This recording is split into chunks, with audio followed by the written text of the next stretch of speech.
கோயம்புத்தூரே கோட்டைங்கிறாங்க, Kongu belt முழுக்க கோட்டைங்கிறாங்க. கோயம்புத்தூர் மாநகராட்சியில் ஒரு கவுன்சிலர் கூட ஜெயிக்கலை.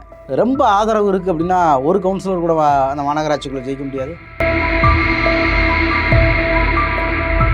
இப்போ நேற்று அண்ணாமலை பேசும்போது சொல்கிறாரு, நமது ஊர் அமைதியாகவும் குளுமையாகவும் இருந்தது அப்படிங்கிறாரு. அமைதியாக இருந்த கோயம்புத்தூரை கலவர பூமியாக மாற்றினது சங்கிங்க தான் அப்படிங்கிறது எல்லாருக்குமே தெரியும். போன முறை 2014 சிபிஎம் வேட்பாளர் வாங்கின ஓட்டு 1,14,653. ஆனால் பாஜக வேட்பாளர் வாங்கின ஓட்டு 73,478. டிஃபரன்ஸ் வந்து 41,175. கோயமுத்தூர் சவுத்து அதுதான் இந்த 6 தொகுதியிலேயே கம்மியாக மார்ஜின் இருக்க தொகுதி. அதை எடுத்து பார்த்தீங்கன்னா சிபிஎம் வேட்பாளர் வாங்கினது 64,453. அதிமுக பாஜக வேட்பாளர் வாங்கினது 46,368. இவங்க 2 பேருக்கு இடையில உள்ள டிஃபரன்ஸ் 18,085. முதல்ல 12 நாங்க, அடுத்து 15 நாங்க. ஒவ்வொரு கருத்து கணிப்பும் 5% கூட்டி 22 வரைக்கும் கொண்டு வந்துட்டாங்க. இப்போ பாண்டே வந்து 10-15 தொகுதிகளே கிடைக்கும்ங்கிறாரு.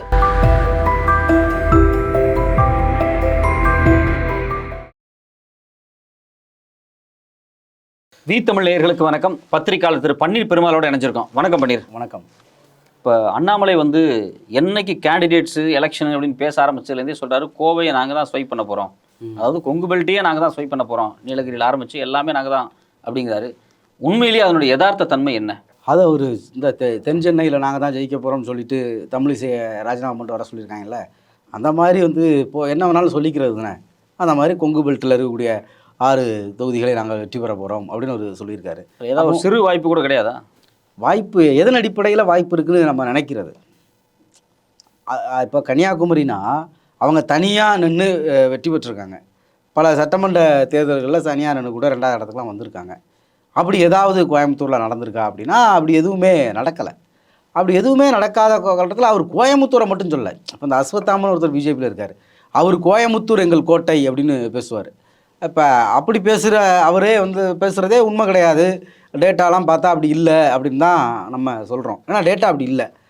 இவர் ஒட்டுமொத்தமாக 6 மாவட்டத்தில் நாங்கள் தான் எல்லா தொகுதியும் வெற்றி பெற போகிறோம் அப்படின்னு சொல்கிறாரு.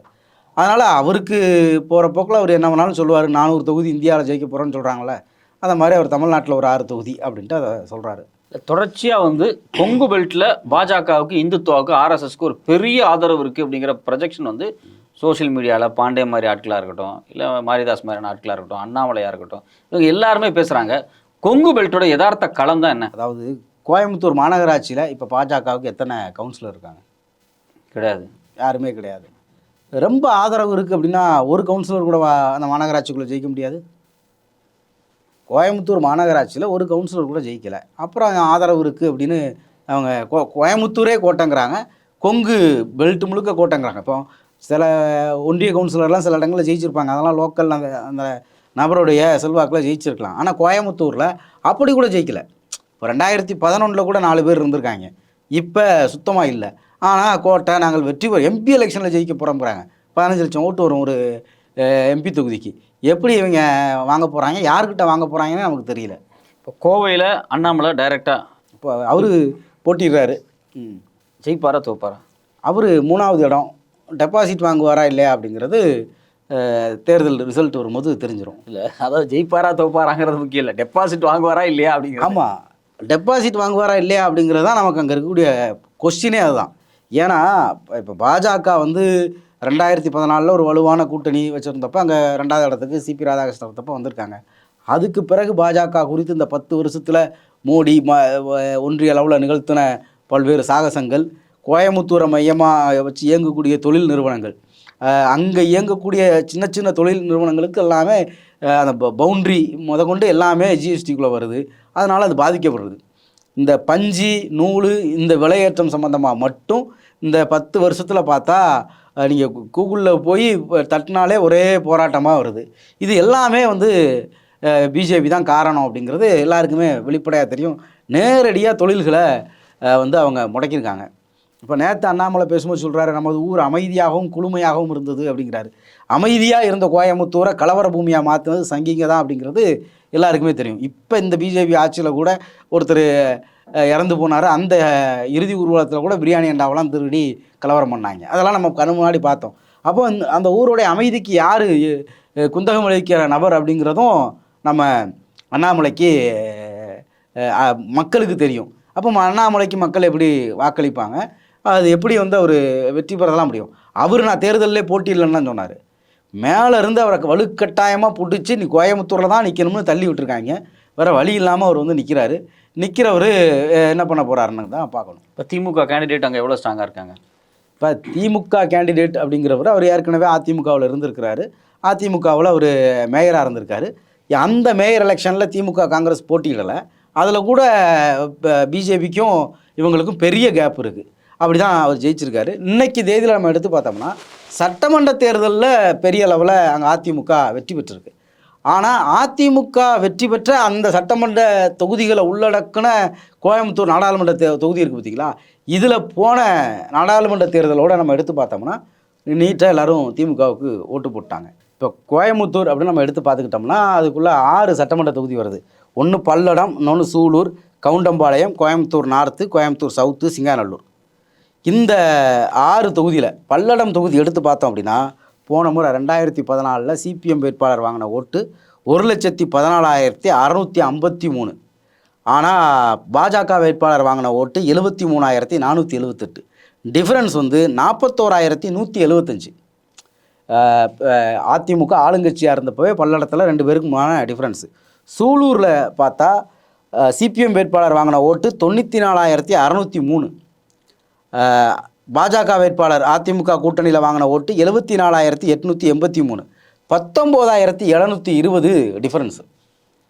கவுண்டம்பாளையம் பெரிய அதாவது புது தொகுதி 3 சட்டமன்ற தேர்தலில் மட்டும்தான் சந்திச்சிருக்கு. 3 முறையுமே அதிமுக ஜெயிச்ச தொகுதி. அது அதிமுக தொகுதி உருவாகினதுலேருந்து அதிமுக தான் ஜெயிச்சிருக்கு. அந்த தொகுதியில் நாடாளுமன்ற தேர்தலில் 2019 சிபிஎம் வாங்கின ஓட்டு 1,25,419. அதிமுக கூட்டணியில் இவங்க பிஜேபி வாங்கின ஓட்டு 85,961. டிஃப்ரென்ஸ் வந்து 39,458.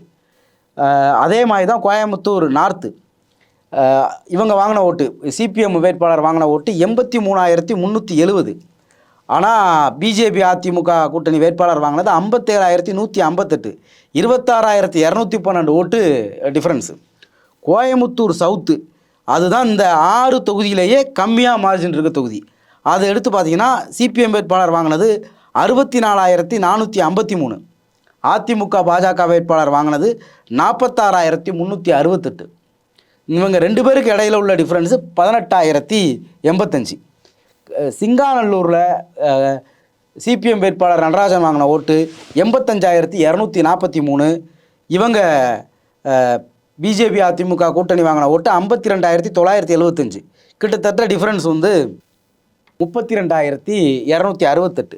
இந்த 6 தொகுதி மொத்தமாக அந்த தொகுதியோடைய ரிசல்ட்னு எடுத்து பார்த்தா 2 பேருக்கு இடையில் உள்ள டிஃப்ரென்ஸு. நடராஜன் வாங்கினது 5,67,741. ஆனால் பிஜேபி வாங்கினது 3,90,823. அதிமுக கூட்டணியில் அவங்க ஆளுங்கட்சியாக இருக்கிறப்ப எஸ்பி வேலுமணி அமைச்சராக இருக்கிறப்ப வாங்கினது. வித்தியாசம் மட்டும் 1,76,918. இப்போ இவங்க கூட்டணி பிரிஞ்சிருக்காங்க. ஏற்கனவே வந்து பிஜேபியோட ஓட்டு கொஞ்சம் பிரிஞ்சுதுன்னா அதிமுக ஓட்டு பிரியும். ஒன்றிய அரசாங்கத்துக்கான தேர்தல் இதில் பிரதமர் வேட்பாளரோடு நிற்கக்கூடிய இதாக வந்து இந்தியா கூட்டணி சார்பாக திமுக நிற்கிது, வலுவாகவும் இருக்குது.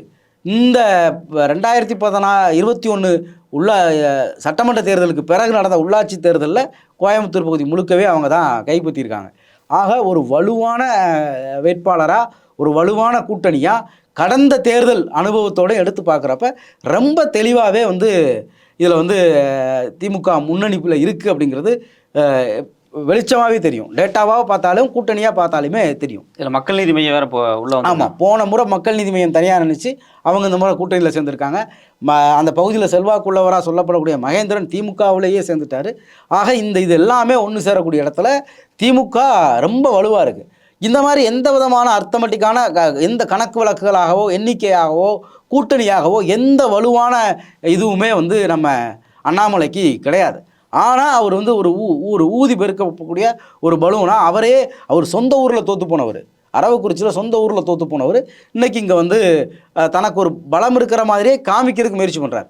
அங்கே வந்து அவருக்கு தேர்தல் பொறுப்பாளராக நியமித்து பார்க்கறது கூட ஆள் இல்லாமல் அமர் பிரசாத் ரெட்டி தான் அவர் கூப்பிட்டு போகிறார். ஏன் அந்த கோயம்புத்தூரில் இந்த 6 தொகுதிக்கு உள்ள பிஜேபியில் நம்பிக்கையான ஆட்கள் அவருக்கு இல்லையான்னு இருந்திருந்தால் அவர் வந்து அவங்களே பொறுப்பாளராக போட்டிருப்பாங்களே. அமர் பிரசாத் ரெட்டி தான் அவருக்கு அங்கேயும் பொறுப்பாளராக வர்றார். ஆக அவர் சரி மேலேருந்து கீழே தள்ளி விட்டாங்க, இந்த 20-30 நாள் வந்து வேட்பாளராக சுற்றி வர போகிறார். இப்போ அந்த நம்பர்ஸ் எடுத்து பார்க்கும்போது பல எலெக்ஷன்ஸில் என்ன நடந்திருக்குன்னு பார்க்கும்போது கொஞ்சம் கூட பொருத்தமே இல்லாமல் இருக்குது. அவர் சொல்லக்கூடிய அந்த ஸ்டேட்மெண்ட் சொல்லக்கூடிய இது இருக்குது. ஆனால் எதன் அடிப்படையில் இவங்க திருப்பி அந்த பிரச்சாரத்துக்குள்ளே ஈடுபடுறாங்க? இந்தியா முழுக்கவே வந்து 411 சீட்டு ஜெயிப்போங்கிறாங்க, தமிழ்நாட்டில் 10-15 தொகுதி ஜெயிப்போங்கிறாங்க, 2வது பெரிய கட்சிங்கிறாங்க, கிட்டத்தட்ட 18 இடங்கள் அப்படின்லாம் கருத்து கணிப்புகள் வருது, 18% வாக்குகள் அப்படின்லாம் கருத்து கணிப்புகள் சொல்கிறாங்க, 22% முதல்ல 12 நாங்கள், அடுத்து 15 நாங்கள், ஒவ்வொரு கருத்து கணிப்பும் 5-5% கூட்டி 22 வரைக்கும் கொண்டு வந்துட்டாங்க. இப்போ பாண்டே வந்து 10-15 தொகுதிகளே கிடைக்குங்கிறாரு. இப்போ இதெல்லாமே வந்து என்ன வர்றனைக்கு பார்த்துக்கிறது சொல்லுவோம். குஷ்பு சொன்ன மாதிரி 40 தொகுதி கூட கிடைக்க வாய்ப்பு, 40 தொகுதி கூட கிடைக்க வாய்ப்பு இருக்குது. இல்லை கூடுதலாக கேரளாவில் 20 செத்து 60 கூட ஜெயிப்பாங்க. அதனால் அவங்க என்ன வேணாலும் சொல்கிறது, என்ன வேணாலும் சொல்லலாம்ல. 2வது ஒரு கட்சியை நடத்துகிறாரு, அவர் தலைவராக இருக்கிறாரு, நாங்கள் 2% வாக்கு தான் வாங்குவோம் அப்படின்னா சொல்ல முடியும். சரி, அவர் ஆசை சொல்கிறாரு. இப்போ இதே மாதிரி கொங்கு பகுதியில் வந்து கோவையினுடைய நிலைமை என்ன அப்படிங்கிறது வந்து அர்த்தமெட்டிக்காக பார்த்தோம். இப்போ ஈரோடு இல்லை மற்ற பகுதியெல்லாம் இருக்கு இல்லையா, இதில் இன்றைக்கி நிற்கக்கூடிய பிஜேபி கேண்டிடேட் யார், இல்லை அவங்களுக்கு ஆப்போசிட்டாக நிற்கக்கூடிய திமுக கூட்டணி, இவங்களுக்குள்ளே இருக்கக்கூடிய பலவீனங்கள் எப்படி இருக்குது? இப்போ ஈரோடு அப்படின்னு நம்ம எடுத்து பார்த்துக்கிட்டோம் அப்படின்னா, ஈரோடை பொறுத்த வரைக்கும் ஈரோடு இடைத்தேர்தலில் வந்த ரிசல்ட்டு தான் ஈரோடு இதுலேயும் வரப்போகுது. ஈரோட்டில் வந்து திமுக சார்பாக KE ரமேஷ் அவங்களுடைய இளைஞரணி இணை அமைப்பாளர் அவர் நிற்கிறாரு. அதிமுக சார்பாக ஆற்றல் அசோக்குமார், அவங்க குடும்பத்தில் அவங்களுடைய உறவினர் ஒருத்தவங்க பாஜக எம்எல்ஏவாக இருக்காங்க. அவங்க அப்பா முன்னாடி மற்ற கட்சியில் எம்எல்ஏவாக இருந்து இப்போ அவரும் பாஜகவில் தான் இருக்காராம், அப்படி தான் அவங்க சொல்கிறாங்க. அடுத்து வந்து தமிழ் மாநில காங்கிரஸ் சார்பாக விஜயகுமார் அப்படிங்கிறவர் பாஜக சார்பாக, இதாவது பாஜக கூட்டணி சார்பாக போட்டிடுறாரு. இங்கே வந்து நமக்கு எல்லாருக்குமே தெரிஞ்சது தான், ஜெயிக்கிப்போம் அப்படிங்கிற நம்பிக்கை இருந்துருச்சுன்னா விடியல் சேகரே போட்டிகிட்டு இருப்பார். அவர் தினந்தோறும் டிவிகளில் வந்து RSSகாரங்களை விட அதிகமாக அவர் காங்கிரஸ்காரர், ஸ்டாலின் ஏன் தீபாவளிக்கு வாழ்த்து தெரிவிக்கவில்லை அப்படின்லாம் டிவியில் பேசிகிட்டு இருக்காரு. இப்போ வந்து அந்த பழைய காங்கிரஸ்காரராக இருந்தாலும் அவர் அதீத விசுவாசத்தை காமிக்கிற அவர் ஏன் தேர்தலில் போட்டியிடலன்னு தெரியல, ஏன்னா தோல்வி அடைஞ்சிரும்னு தெரியும். ஈரோடு தொகுதியை பொறுத்த வரைக்கும் 3 அமைச்சர்களுடைய தொகுதி அதுக்குள்ளே வருது. ஒன்று அமைச்சர் முத்துசாமியோட தொகுதி உள்ளே வருது, இன்னொன்று தாராபுரம் கயல்விழி செல்வராஜ் அவங்க தொகுதி உள்ளே வருது, வெள்ளக்கோவில் சாமிநாதன் தொகுதி உள்ளே வருது. ஆக 3 தொகுதிகளே அமைச்சர்களுடைய தொகுதிகளே 3 தொகுதி உள்ளே வருது. அது இல்லாமல் காங்கிரஸ் EVK இளங்கோவன் வேற இருக்கிறாரு. கிட்டத்தட்ட இந்த தொகுதி வந்து முழுமையாக அதனாலேயே வந்து இவங்களுக்கு தான் திமுக கூட்டணியை தவிர அதுக்குள்ளே வேற வாய்ப்பே கிடையாது அப்படின்னு தான் பார்க்கணும். இதில் திருப்பூர் பார்த்தா அதில் வந்து முன்னாள் அமைச்சர் அவருடைய செங்கோட்டையனுடைய தொகுதி உள்ளே வருது. அவர் பிறகு அந்த KC கருப்பண்ணன் ஒரு வேறு அந்த ஆற்று தண்ணியில் சோப்பு நுரை கலந்ததுனால இதனால தான் நுரை வருதுன்னெலாம் சொன்னார், அவருடைய தொகுதி உள்ளே வருது. அவங்க 2 பேரும் கொஞ்சம் வலுவான அதிமுக கேண்டிடேட்டாக இருப்பாங்க. ஆனால் இன்றைக்கி வந்து போன நம்ம கோயம்புத்தூர் பார்த்த மாதிரியே இவங்கெல்லாம் மந்திரியாக இருக்கும்போதே இந்த தொகுதியோடைய ரிசல்ட்லாம் 2019 CPI வேட்பாளர் சுப்பராயனுக்கு எவ்வளோ சாதகமாக இருந்துச்சுன்னு தெரியும். அதே அளவில் தான் இப்போவும் இருக்குது.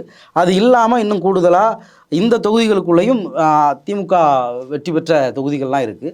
அப்படி இருக்கிறதுனால கூட்டணி வலுவாக இருக்கிறது, போன முறை இருந்த அதிமுக பாஜக கூட்டணியுடைய பிளவு, இது எல்லாத்தையும் பார்க்குறப்ப ரொம்ப இயல்பாகவே நம்ம திமுக கூட்டணியில் CPI வெற்றி பெறதுக்கான வாய்ப்பு இருக்குது.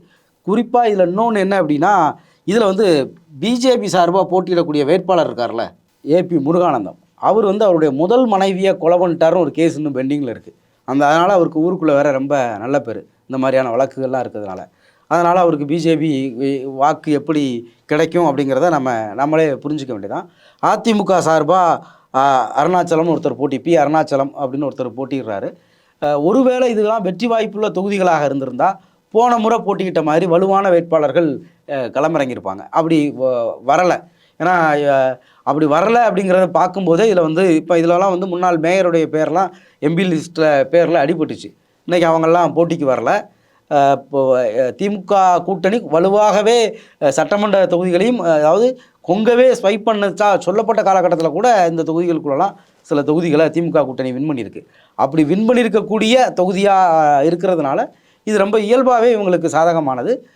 பாஜக வேட்பாளருடைய எக்ஸ்ட்ரா குவாலிஃபிகேஷன் வேறு நான் சொல்லிட்டேன். அதனால் அவருக்கு மக்கள்கிட்ட எந்த அளவுக்கு ஆதரவு இருக்கும் அப்படிங்கிறத நீங்களே புரிஞ்சுக்கலாம். இப்போ அடுத்து பொள்ளாச்சி தொகுதி எப்படி இருக்குது? பொள்ளாச்சி தொகுதி உண்மையிலே வந்து திமுகவுக்கு கொஞ்சம் டஃப் கொடுக்கக்கூடிய தொகுதியாக இருக்கும். ஏன்னா அதுக்குள்ளே வந்து முன்னாள் அமைச்சர் எஸ்பி வேலுமணியோட தொண்டாமுத்தூர் தொகுதி வருது, உடுமலைப்பேட்டை அவர் ஒரு முன்னாள் அமைச்சர், அப்புறம் முன்னாள் துணை சபாநாயகர் பொள்ளாச்சி ஜெயராமன் தொகுதி வருது. இந்த 6 தொகுதியுமே இதையுமே பார்த்திங்க அப்படின்னா இவங்களோட அதிமுக வெற்றி பெற்ற தொகுதிகளாக இருக்குது. அப்படி இருக்கிறதுனால அந்த தொகுதி வந்து கொஞ்சம் டஃப்பாக இருக்கும். இப்போ கோயம்புத்தூரில் பிஜேபி பிரிஞ்சதுனால சில சாதகங்கள் அமைஞ்ச மாதிரியான சாதகங்கள் இங்கே கிடையாது. இங்கே வந்து பிஜேபிக்கு ஓட்டு விழுந்திருந்தாலுமே அது அதிமுக ஓட்டாக தான் இருக்கும். எங்கேயும் வந்து ஈஸ்வரசாமின்னு ஒரு புது வேட்பாளரை அறிமுகப்படுத்தியிருக்காங்க. முன்னாள் எம்பியாக இருக்குது சிட்டிங் எம்பி சண்முக சுந்தரத்துக்கு திமுகவில் சீட்டு கொடுக்கல. ஆனால் இந்த தொகுதியுமே வந்து நம்ம நாடாளுமன்ற தேர்தல் பேட்டர்ன் அப்படிங்கிறது 2019 பேட்டர்ன் அப்படிங்கிறது ஒரு மாடல். அது வந்து இந்தியாவில் ஆட்சி மாற்றம் வேணுமா வேண்டாமா அப்படிங்கிறத மையமாக வச்சு நிகழ்ந்த தேர்தல். அந்த தேர்தலில் வந்து எப்படி 2014 மோடியை ரிஜெக்ட் பண்ணி தமிழ்நாடு முழுக்க ஓட்டு போட்டாங்களோ அப்படி தான் 2019 போட்டாங்க. அப்படி தான் 2024 போட போகிறாங்க. அந்த அடிப்படையில் பார்க்குறப்ப ரெண்டாவது இந்த 2021 ஆட்சி மாற்றத்துக்கு பிறகு இந்த பகுதிகளெல்லாம் தனி சிறப்பு கவனம் வந்து இந்த திமுக அரசும் செயல்படுத்தினதுனால அந்த எங்கெல்லாம் நம்ம பலவீனமாக இருக்குமோ அங்கெல்லாம் நம்ம பலப்படுத்தணும் அப்படிங்கிற முயற்சியில் ஈடுபட்டதுனாலையும் ஒரு கடும் போட்டி. ஆனால் திமுக வெற்றி பெறும். இங்கேயும் வந்து பிஜேபி கூட்டணி டெபாசிட்டுக்காக ஒரு பெரிய போராட்டத்தை நடத்த வேண்டியது இருக்கும். அதாவது திமுகவுக்கு கொஞ்சம் இடம் டஃப்பு, பட் ஆனால் திமுக அதிமுகவுக்கு இடையில் ஒரு டஃப் இருக்கும். ஆனால் திமுக அதில் வெற்றி பெற்று வந்துடும். ஏன்னா போன முறை அடைந்த தோல்வியிலேருந்து தொண்டாமுத்தூரில் போன முறை பெரிய மார்ஜின் நம்ம முன்னாடி பார்த்த மாதிரியே பெரிய மார்ஜினில் தான் நம்ம சண்முக சுந்தரம் திமுக வேட்பாளர் முன்னாடி வந்தார். அப்போ அது நிகழக்கூடாது அப்படின்னு அவர் தொகுதி அவர் இங்கே கவனம் செலுத்துவார். அதனால தான் அவர் கோயம்புத்தூரில் கவனம் செலுத்தினார்னா பொள்ளாச்சி வேட்பாளர் திமுக வேட்பாளர் கொஞ்சம் ஈஸியாக ஜெயிப்பார். இப்போ வந்து ஒரு லேமான ஒரு இயல்பான ஒரு கேள்வி என்ன அப்படின்னா, அண்ணாமலை அதிமுக கூட்டணியோட சேர்ந்து பொள்ளாச்சியில் இருந்தாருன்னா ஜெயிக்க வாய்ப்பு இருக்கா? அண்ணாமலை அதிமுக கூட்டணியில் நின்று தான் அரவக்குறிச்சியிலே தோத்தார். இல்லை பொள்ளாச்சி இல்லை, அரவக்குறிச்சி அவர் சொந்த ஊர், அங்கேயே அவருக்கு ஓட்டு விழலை. பொள்ளாச்சியில் மட்டும் எப்படி விழுந்துடும்? அது என்ன ஆகும் அப்படின்னா அதிமுகவுக்கு இப்போ கொஞ்சம் பேர் ஓட்டு போடுவாங்கல்ல, ஆமாம், அவங்களும் சேர்ந்து திமுக ஓட்டு போட்டு இன்னும் கொஞ்சம் நல்ல மார்ஜினில் ஜெயிக்க வைப்பாங்க. ஓகே. இப்போ கரூர் எப்பவுமே வந்து காங்கிரஸ் ஜோதிமணின்னு ஒரு டிஸ்கஷனாகவே இருக்கும். ஆமாம், செந்தில் பாலாஜி இப்போ இல்லை, ஆப்சன்ஸாக இருக்கார். இப்போ இந்த நேரத்தில் கரூரை எப்படி இவங்க வந்து ஸ்வைப் பண்ணுவாங்கன்னு நினைக்கிறீங்க? கரூரில் செந்தில் பாலாஜி இல்லை, ஆனால் வேலைகளை முன்னாடியே ஆரம்பிச்சிட்டாங்க. அவங்க வேலைகளை முன்னாடியே ஆரம்பித்ததுனால தான் விஜயபாஸ்கர் கூட போட்டியிலேருந்து விலகிட்டார் முன்னாள் அமைச்சர் அப்படின்லாம் பத்திரிகைகள்லாம் எழுதுது. ஆனால் அங்கே வந்து திமுகவே போட்டி போடும்னு உதயநிதி சொல்லியிருந்தார், செந்தில் பாலாஜியும் சொல்லியிருந்தார். திமுக போட்டி போடும் அப்படின்னு எதிர்பார்க்கப்பட்டுச்சு. ஆனால் எப்படியோ ஜோதிமணி அவங்க வந்து அவங்களுடைய திறமையில் வாங்கிட்டு வந்துட்டாங்க. ரெண்டாவது அவங்களுக்கும் திமுகவினருக்கும் உறவு சரியில்லை. ஆனாலுமே வந்து இந்த செந்தில் பாலாஜி இல்லாததுனால கரூரில் வந்து பின்னடைவாக சந்திச்சிருச்சு அப்படிங்கிறது வந்துடக்கூடாதுங்கிறது செந்தில் பாலாஜியுடைய தீவிர விசுவாசிகளுடைய முக்கியமானதாக இருக்குது. அதனால் அந்த தொகுதியை வந்து வெற்றி பெற தர வேண்டிய கட்டாயம் இருக்குது. ஜோதிமணி அப்படிங்கிறவங்களுக்கும் நமக்கும் உள்ள பிரச்சனை சாதாரணமானதை எப்போ வேணாலும் சரி பண்ணிக்கலாம். ஆனால் இங்கே நாம் ஜெயிக்கணும் அப்படிங்கிறதுல அவங்க உறுதியாக வேலையை ஆரம்பிச்சிருக்காங்க. 2 நாளைக்கு முன்னாடியே அந்த செயல் வீரர்கள் கூட்டங்கள்லாம் ஒவ்வொரு தொகுதியாக போடுறாங்க. புதுக்கோட்டை மாவட்டத்தில் உள்ள ஒரு தொகுதி கரூர் நாடாளுமன்ற தொகுதிக்குள்ளே வருது. சட்டத்துறை அமைச்சர்லாம் சமீபத்தில் கலந்துக்கிட்ட ஒரு இந்த மாதிரி செயல் வீரர் கூட்டம் நடந்துச்சு. இப்போ மணப்பாறையில் ஒரு கூட்டம் நடந்துச்சு. அன்பில் முகேஷ் அதில் வந்து கலந்துக்கிட்டார். ஆக கூட்டணி கட்சிகள் அந்த தொகுதிக்கு அது ஒரு வித்தியாசமான தொகுதி. அதில் ஒரு தொகுதி திருச்சி மாவட்டத்திலேருந்து மணப்பாறை இருக்கும், புதுக்கோட்டை மாவட்டத்திலேருந்து விராலிமலை இருக்கும். அந்த மாதிரி கலந்து இருக்கக்கூடிய திண்டுக்கல் மாவட்டத்திலேருந்து ஒரு தொகுதி இருக்கும் கலந்து இருக்கக்கூடியது. ஆக இந்த எல்லா மாவட்டத்து திமுக உடன்பிறப்புகளும் ஜோதிமணியை வந்து மீண்டும் பாராளுமன்றத்துக்கு அனுப்ப கடமைப்பட்டிருக்கிறார்கள். அந்த கடமையை அவங்க செய்வார்கள். இப்போ கரூரை பொறுத்த வரைக்கும் செந்தில் பாலாஜி ஆப்சன்ஸ் அப்படிங்கிறாங்க. ஆனால் கொங்கு பெல்ட்டுக்கே தளபதினு செந்தில் பாலாஜி வந்து பேசினாங்க. அவர் சிறையில் இருந்தாலும் அவரோட இன்ஸ்ட்ரக்ஷன் தான் கொடுத்துக்கிட்டு இருக்காங்கன்னு புலனாய்வு பத்திரிகை சொல்லுது. நிறைய திமுக காரங்களே வந்து என்னன்னா கோயம்புத்தூர் வேட்பாளர் அவரோட அதிமுகவில் இருந்தவர், அவரோட வந்தவர். அவருடைய ஆதரவாளர் அப்படிங்கிறதுனால பத்திரிகைகள் எழுதுது. அவரை ஈடி வந்து இவ்வளவு நெருக்கடிக்குள்ளே உள்ளாக்குறப்ப அவர் இதெல்லாம் பண்ண முடியுமா அப்படின்னு நமக்கு தெரியலை. ஆனால் செந்தில் பாலாஜி இல்லாததுடைய ஆப்சன்ஸ் வந்து களத்தில் தெரியக்கூடாது அப்படிங்கிறதுல திமுக காரங்க வந்து ரொம்ப தீவிரமாக வேலை செய்கிறாங்க அப்படிங்கிறது நடக்கக்கூடிய வேலைகள்லே தெரியுது.